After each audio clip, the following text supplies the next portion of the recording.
Hi there. This is a piece that I'd like to share some thoughts. And I talked about this last night when I was talking with Kimberly Montgomery on shaping reality. So maybe you caught that. And I said I was going to post something, and this is it. Okay. It's about what can I do? Lots of people write to me in some distress over what is happening to the US and the West, the Western countries. They want to do something helpful or positive, something that will make them feel secure and give them a sense of control over their lives. So they keep asking, what can I do? In answering that question, we're going to take a brief look at the mess we're in, and then we're going to assess what's really happening here. Then we'll look ahead to where we're going. And lastly, we'll take a look at the steps and the bridge building that will be needed to get there. So first, the mess we keep hearing about. We keep hearing about the coming bank crash and the plan to take away everything we've worked for. We listen to reports about Ukraine and its money laundering, human trafficking, and biowarfare labs. At the same time, we see Biden jumping up and down while insisting on sending more money to Ukraine, where only 30% of that money actually gets there. And no one asks, where did the rest of it go? That's our tax dollars disappearing into a black hole. We put up with stories about the need to stop China from taking over Taiwan. But these stories seldom ask, if Taiwan was free of US control, what would Taiwan want?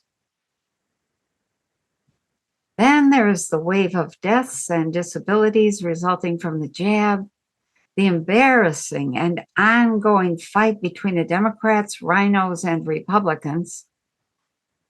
We're dealing with the loss of truth from media that used to be our source of information and perspective. We're struggling with the secret agenda going on in public schools to turn our children into transgenders. Then there are the dangers of processed food and the possibility of being unable to get cleaned food that doesn't have bugs or mRNA vaccine material in it. We're constantly swamped with warnings about World War III. It's here, it's coming, it's here, it's coming. And the 5G war for our minds, a possible nuclear war, or a civil war in the US. And all the while, a cascade of unfriendly laws, executive orders, and proclamations descend on our heads. We haven't even recovered from the lockdowns and the masks, and yet we're now being squeezed from every side in a deliberate attempt to break our spirit. They, whoever they are trying to make us bow down to the deep state regime that is trying to destroy all big nations. And when we ask, what's going on? There are a few clear answers. Part of the truth of what's going on is that the hidden controllers want to keep anyone from being able to amass enough men, money, and machines to effectively fight them. So whoever is pulling the strings of decision is pounding away at the US and Russia, both at the same time, because both of them are big and powerful. And China will be next on their list. So that's a brief summary of where we're at and the mess that we're in. So next, assessing our situation. First, let's step back. Take a look at the big picture. Don't just focus on one or two issues that you think are the problem. because this is much bigger than a gender issue, a financial collapse, or a problem between Democrats and Republicans. It's all a problem because it's all falling apart. When it's all falling apart, you can't afford to get distracted by worrying about your pension, the pedophilia, or any other single issue. You can't waste your time and energy fighting in any single arena because it's like peeing in the wind. It all blows back on you. So we have to ask ourselves, what is really happening here? And here is some perspective. I've said it before, but I think it has to be said again. What's happening is that we have outgrown the old system. We can't go back. It would be like trying to wear the same pants we wore in grade school. They just don't fit. Next, if we can't go back, we really only have two choices.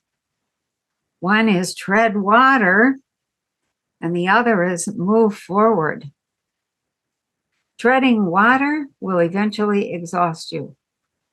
If no one comes to the rescue, and it looks like that's the case, down we will go, all of us. The only truly hopeful and realistic option is to move forward. How do we do that when there's so many of us that don't see or understand what is happening? We have to face the fact that we're going to lose some people along the way. This hurts to even think about it. And I remember the moment that I had to face that possibility myself. I was sitting in a restaurant with a former military guy, and I was rattling on about the need to come up with a plan so we could move everyone to the new consciousness and they could help rebuild the new world after the old one came apart. My military friend just stared at me, silent and frowning, until I stopped in discomfort. There was a bit of a silence, and then he remarked that he would never want me on his special operations team because I would end up getting them all killed by my insistence on saving everyone. I was now even more uncomfortable, and I blurted out, "What do you mean? Don't you want to save everyone?" "Sure I do," he said, "but that's not realistic, and it's dangerous." When I didn't know what to say, he continued, "It's always nice to think about saving everyone, but when you want to accomplish a mission, everyone has to carry their own weight. Those who don't will usually not make it. If you stop to rescue them, you'll both go down. The mission in this case is to make it to the new world." I thought he was heartless. But a few years later, another friend who had been in Vietnam said almost the same thing.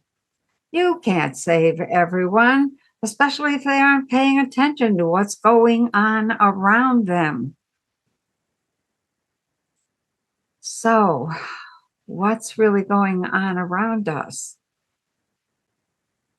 The problem today is that not enough people realize the enormity of what is going on. The events we are witnessing are not just a blip on the political or financial stage, they are a paradigm change.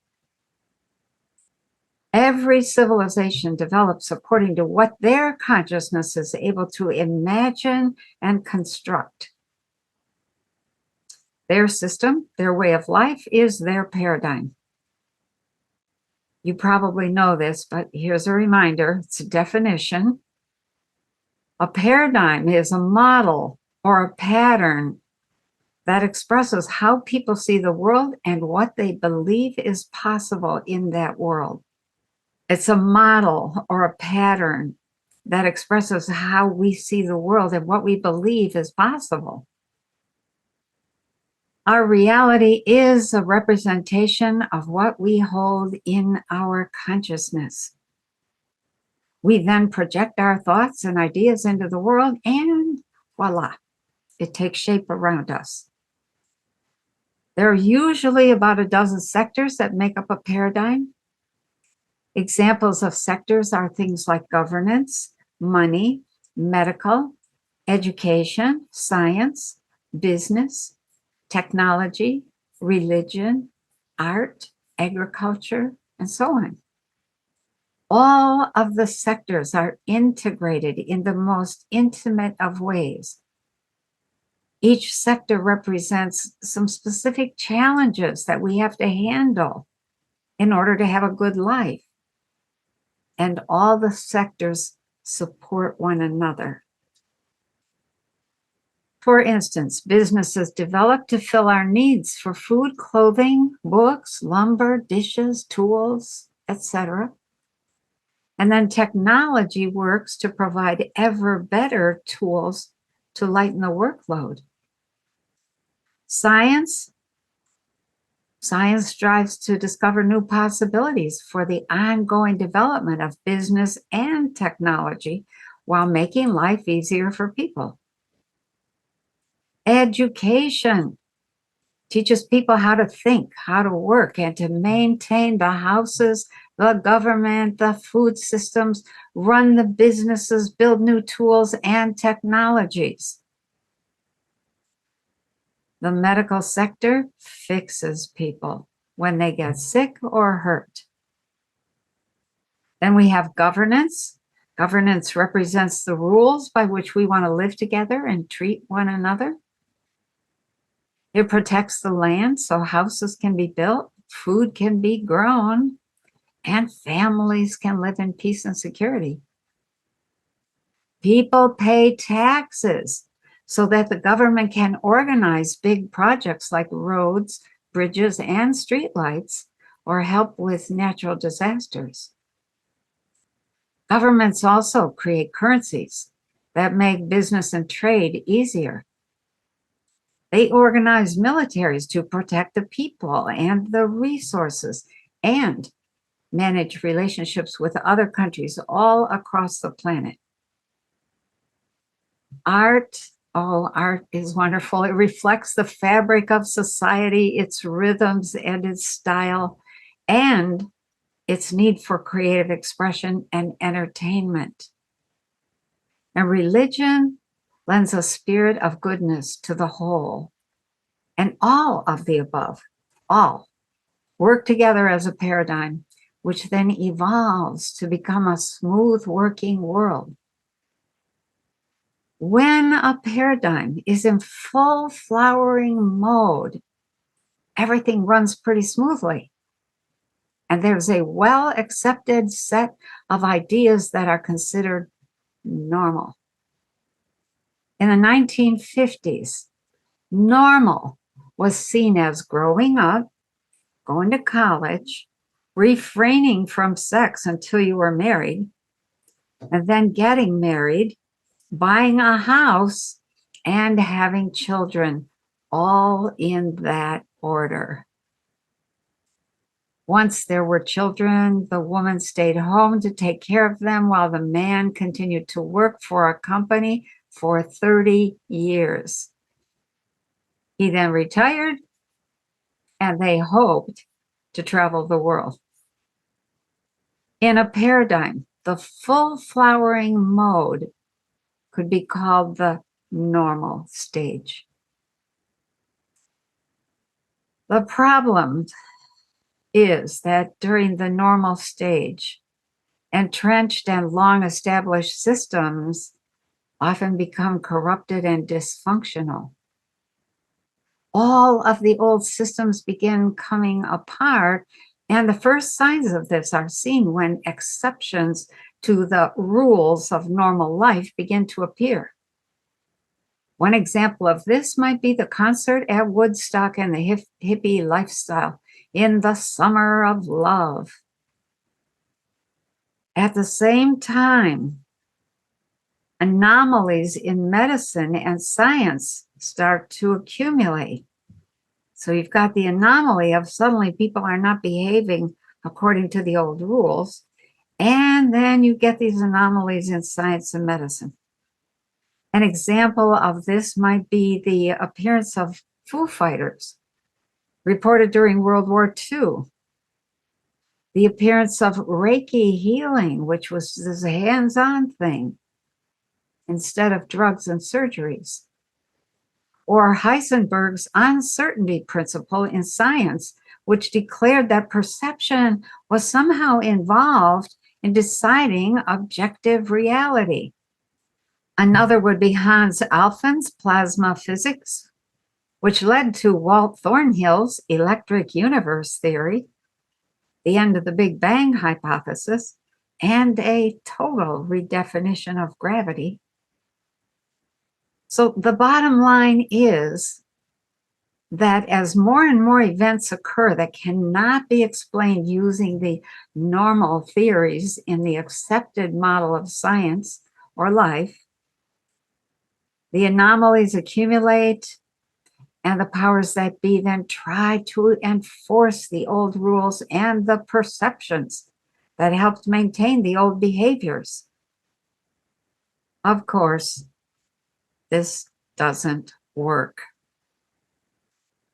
It leads to frustration and then resentment among the people. And by the end of this stage of anomalies, a crisis develops. The population begins to openly mock the old system, and this then is followed by revolution, which drives and cements the paradigm shift. As the shift occurs, many institutions just disintegrate. When that happens, everyone realizes there's no going back. This is when the greatest amount of chaos and confusion occur. The new ways of doing things and the new institutions do not run smoothly and may not even exist yet. They will only come into being and develop as the new paradigm takes hold and unfolds into a whole new way of life that soon becomes the new normal. In the meantime, a gap occurs between the old paradigm and the new one. This gap is often filled with stress, with shortages, with uncertainty and chaos. Many people fall into the gap and are lost. So what can we do? First, we can recognize we are in the midst of a paradigm shift, and the message to keep in mind here is that we will need to navigate the chaos of the gap before a new kind of normal develops. Our goals should be twofold. One is to retain as much knowledge as possible from the old system, because this prevents returning to a primitive, difficult existence. We may have to step back in order to stabilize before we can move forward again. And the other goal should be to tuck as many lessons as possible into our pocket. Lessons regarding what didn't work in the old paradigm. And at the same time, nurturing as many visions as possible for the new world we want to create. Given the fact that we're in the middle of a paradigm shift and facing a bit of chaos, what are our options here? Well, option number one, you can do nothing and watch things collapse if you're ready to go down with the old system, the old paradigm. And that might be a valid choice if you're 90 years old and not interested in helping or being part of that new paradigm taking shape. Next, you could do nothing and just watch things fall apart if you believe that you're not going to be touched by the changes. The caution here is to be careful of what you believe. A paradigm change usually means that none of the systems that once supported the old ways of life will survive to support you. That is why the Amish and the Mennonites live the way they do. They recognized long ago that paradigm changes are cyclical and devastating. So they keep one leg in the world of nature and self-sufficient living for just that reason. Another option, you could pick an arena such as medicine, governance, maybe finance, and jump right in and fight. However, this requires some serious self-examination beforehand. What are you fighting for? Are you fighting for the past? What are you fighting against? Do you even know? Who else is fighting that you could align with? How far are you willing to go? Until you're out of money? Out of time? Until you make a mistake and withdraw in embarrassment? Until you're dead? What if you win, but the entire win implodes into uselessness because the paradigm change is so extensive? Do you have an accurate understanding of what is happening? Do you have a complete plan of action? Another option.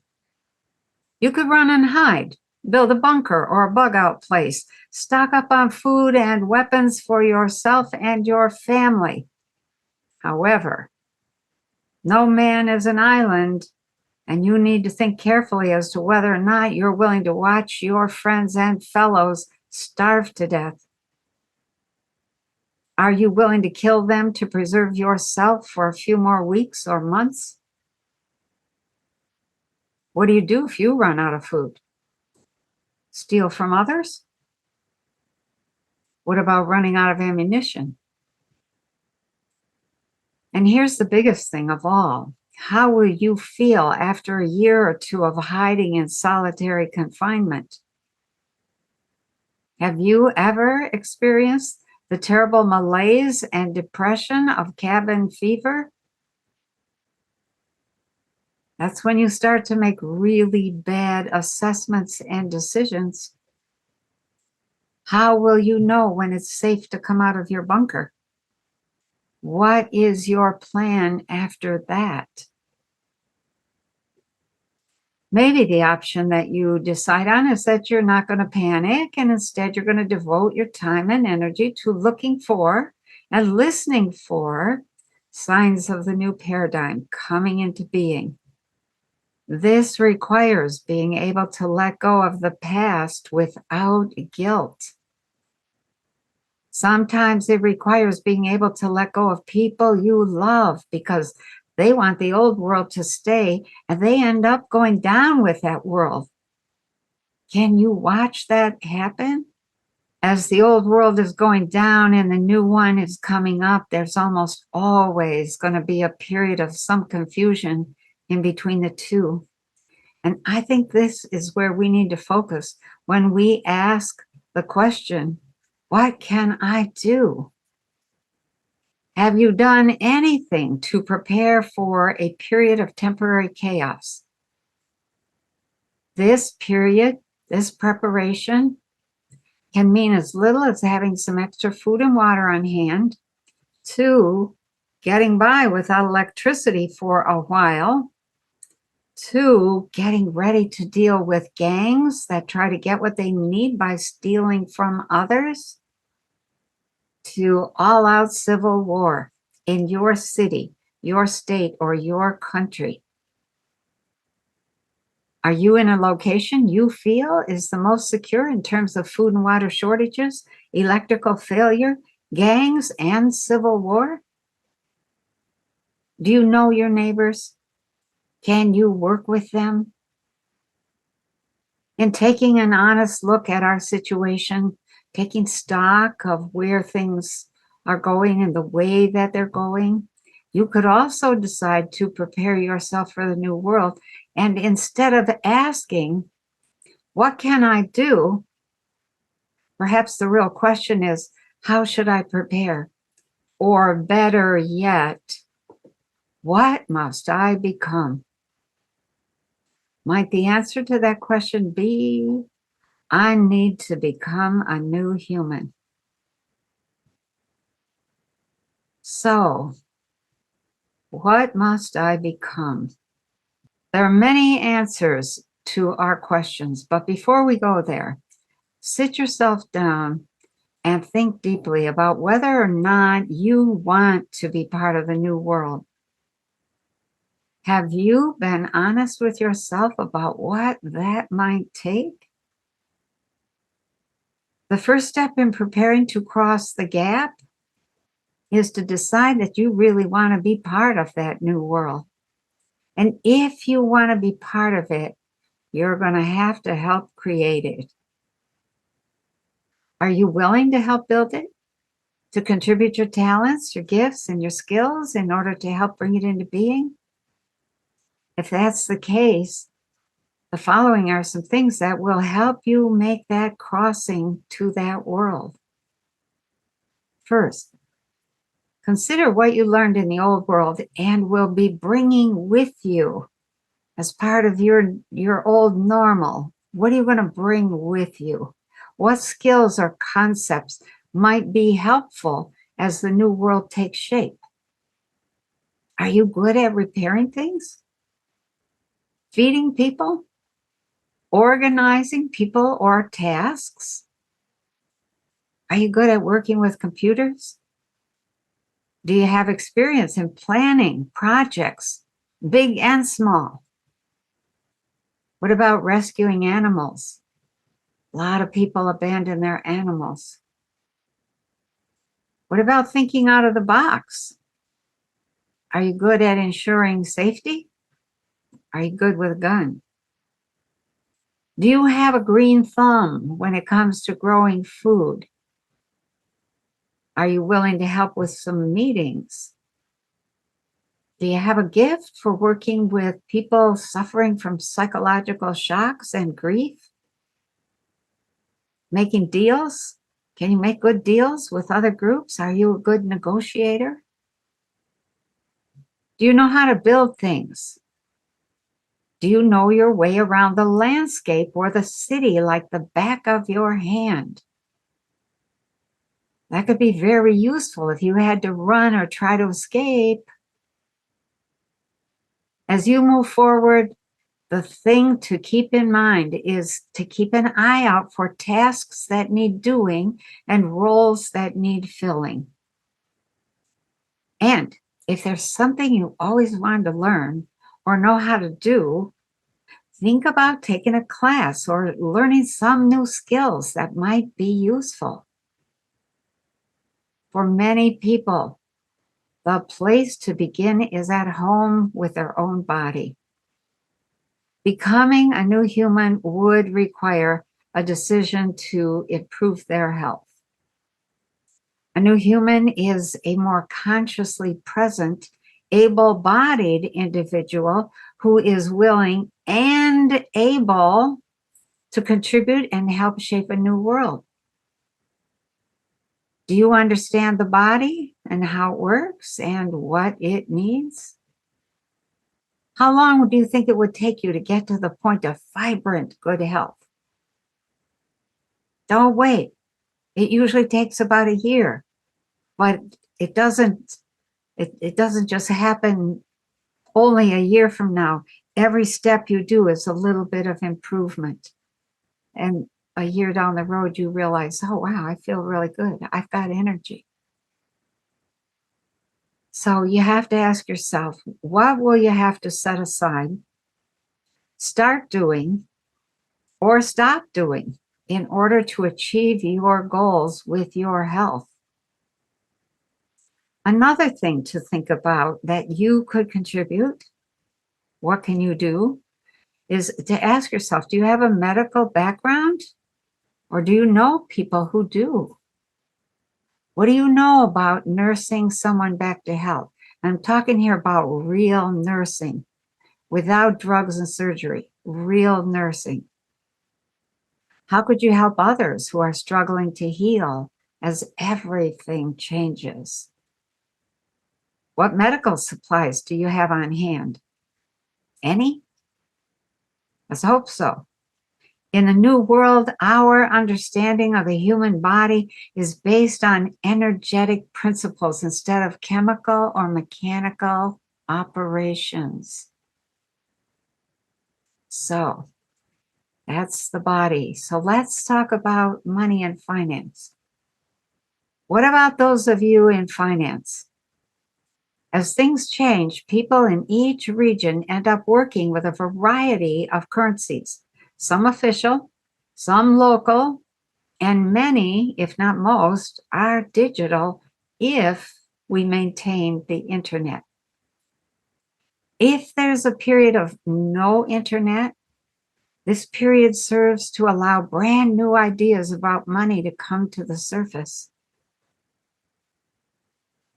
Without the internet, of course, there would be no banks as we know them. And in the new world, debt is frowned upon. You can't build something of value on debt. I don't know who came up with that idea, but I think its time is over. I have seen people who were formerly financial advisors starting what I would call like small private banks, or maybe like storage vaults. You might be of service doing something like that. Some of them are also involved in writing new rules around finance for the governance systems in each bioregion. Those of you who have been involved in financial work or tax collection or accounting might think about how would you simplify the financial lives of everyone in your region? What would make life easier? How would you communicate your ideas to others? Are you a good presenter? Who do you know that might be interested in helping to reorganize finance? Have you developed your ideas about that? Start thinking about that. In the new world, moving on to corporations, there are very few big corporations, but there are all sorts of small and medium-sized businesses in every region that focus on supplying what people need. There are also fewer jobs as we have known them with their rigid work hours and their high payrolls and their health insurance benefits. Those things are just not, there's not many of those at all, if any. There is a period of panic as jobs disappear because people are afraid of losing houses or cars, but people quickly adjust to the new freedom in their schedule, and they use that freedom to reorganize their lives and their time in ways that help move themselves into the new world. So if you've been in corporate management systems and you're asking, what can I do? If you were involved in management tasks and have a good understanding of how to get things done, consider what you could offer to others who are struggling with reorganizing themselves. If you know people or small businesses that have unique skills or supplies, you could offer that information as a consultant. If you are good with understanding or structuring contracts, you know those terrible contracts full of fine print that we never want to read. If you're good at working with those, consider, there's going to be a lot of novices out there that are that have small businesses that are expanding, and they need to set up some kind of contracts. Consider offering help with that. The really, really good thing in the absence of jobs as we used to know them is that many people end up doing what they have done as a hobby or kind of a side job because they loved doing it. Now it becomes their main work. So for those of you who have a hobby, spend some time thinking about how you could be of service if that hobby became your main work in the world. Think about getting to know local people from whom you could get supplies so you can continue doing what you love as a business of the future. Think about pricing, quality, about how much help you might need, if any, and think about actually getting the products out to people. How would you accomplish that?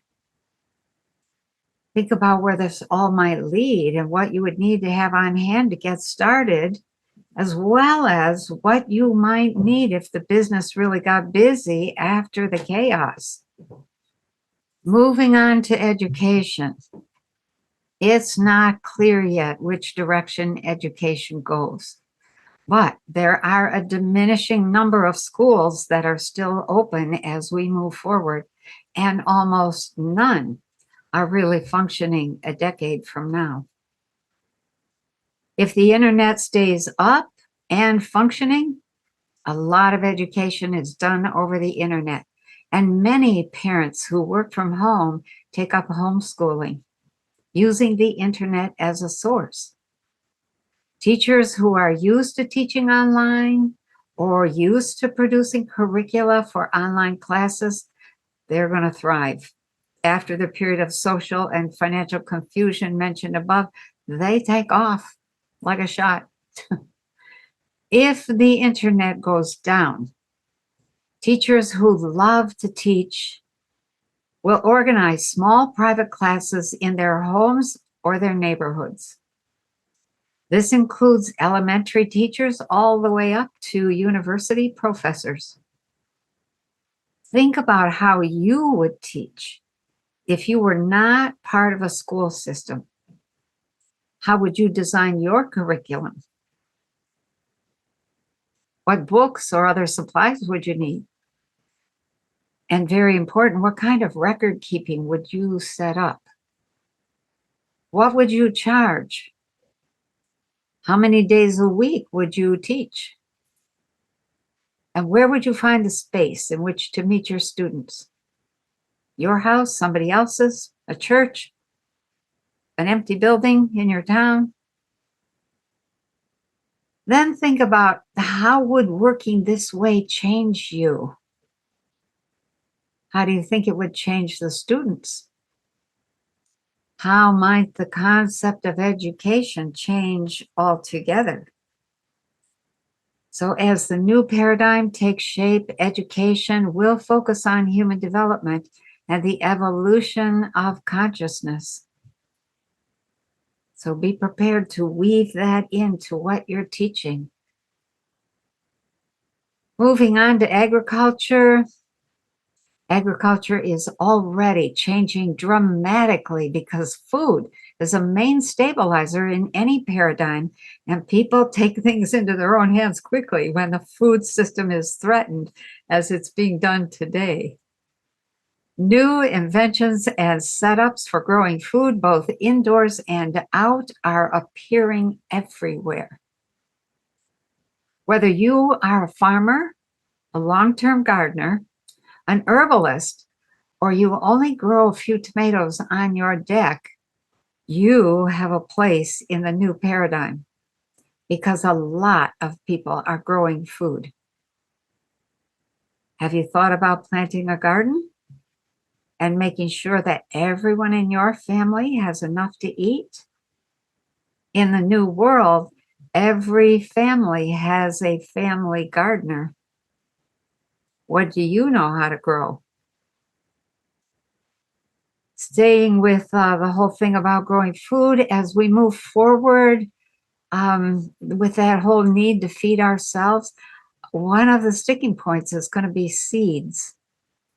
To collect viable seeds, you have to plant enough to leave a few things unharvested so they can go to seed. So let's hope we're not so hungry that we eat up everything in sight and then don't have any seeds for next year. Do you know how to collect seeds and to share them with others?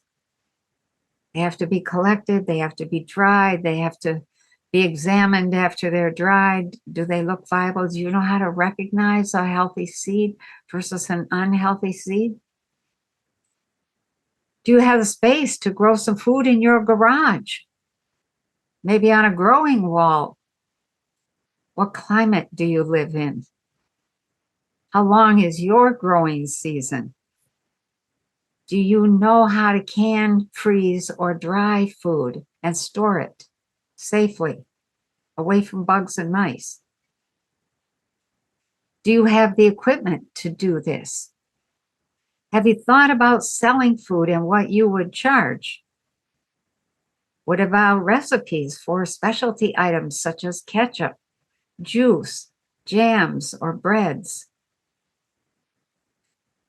Once we get through the period of chaos, a great deal of agriculture will have moved indoors, and processed junk food will mostly disappear. Health officials will stress the prevention of disease along with frequency medicine when disaster strikes. So a whole different way of handling food and trying to keep ourselves healthy. So moving on to the world of science and scientists. For scientists, quite a few will be without funding or a sense of certainty about what to focus on as things come apart. If you are a scientist, do you have a small lab in your back bedroom or your garage from which you could work? Have you thought about teaching younger people the basics of what you know? Consulting has always been a mainstay of science, but will become even more so as we move through the chaos and people seek honest answers to questions like, what's in this food? What's in this water? And things like that. Gradually, science will move its focus to the study of consciousness and energy, like education, along with the development of technologies that help maintain and restore the human body instead of causing dysfunction and disease. Can you imagine that? Tools and technology, maybe housing and materials that help restore us? If you are a scientist who is already thinking along those lines, you are halfway there to the new world.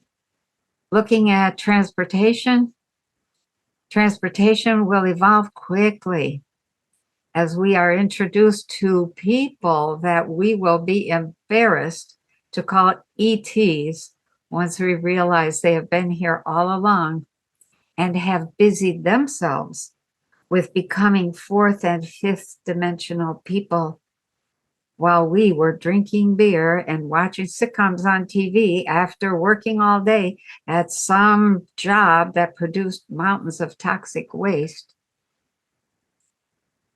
So as we go through this period of chaos, the US and Europe do look like they're going to be restructured. They become a number of smaller, well-organized bioregions, each within their own, or each with their own governance systems. And those systems are much smaller than the existing national structures, and they're locally managed. In the US, the Constitution remains as a basic organizing document, but some bioregions add their own amendments that are focused on specifically thwarting corruption. Some regions mandate a draft period of service. And it's service to governance, but that doesn't mean military service. It means people must work in local government for a couple of years. And this forces the involvement of everyone, and it avoids the buildup of corruption. It also cuts costs, and it brings fresh ideas regularly into government, something we need. So as the new normal takes shape, governance will promote personal responsibility instead of a myriad of laws that have to be backed up with jails, lawyers, and police. However, during the crossing to the new world, police and firemen and security guards will be extremely valuable. If you have done this work and you're comfortable with the risks, you will have plenty of options to use what you know as things change. Are you in good physical shape? Can you run, jump, and climb? Do you know how to work with trained dogs? Are you familiar with big equipment like fire trucks or tractors? Moving on, it goes without saying that the ability to repair equipment, run computers, write software, or keep small appliances working is another area of concern for the in-between stage of possible chaos that we're likely to be dealing with. Ditto for cars, trucks, and things that go. If we still have electricity and the internet, computers and AI will find their niche and come into balance. If you have repair skills, do you have most of the tools you need to be of service to others? Do you know the principles of solar energy generation? Do you have a small supply of oil, filters, and tire repair materials? What about learning to make small air conditioning units or heating units that quickly heat or cool a room? As we move to the new world, technology will mature to the point that we can transmute trash back into energy, thus cleaning up our world.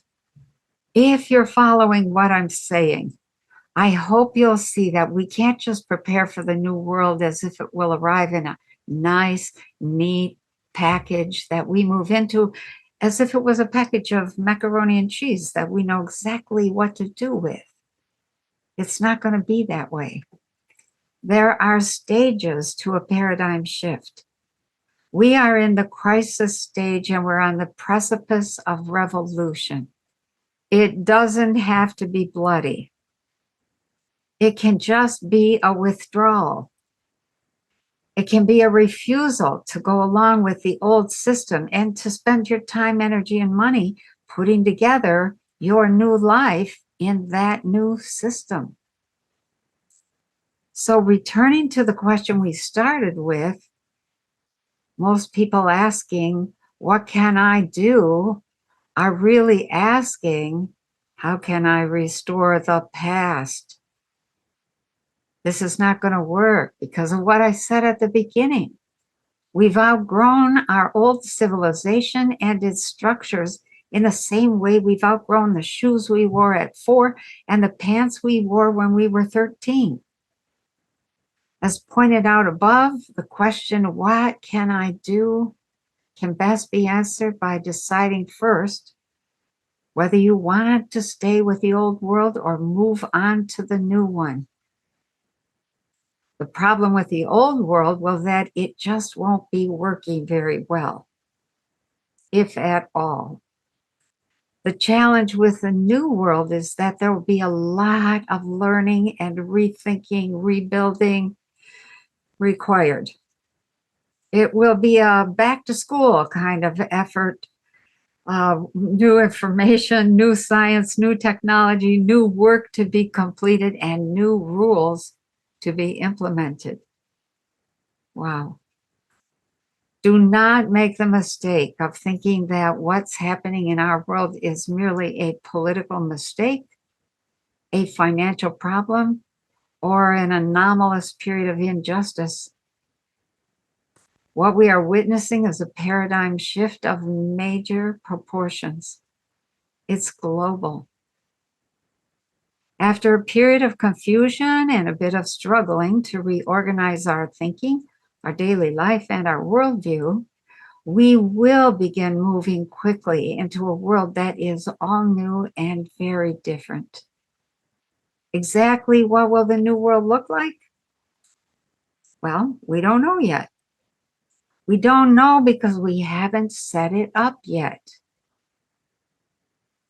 The only thing that we do know is that if we can avoid blowing ourselves to smithereens, the new world will be different because all paradigm shifts start out on a really high note, full of possibilities, along with all kinds of experimentation, exploration, and impatience to be rid of the old world.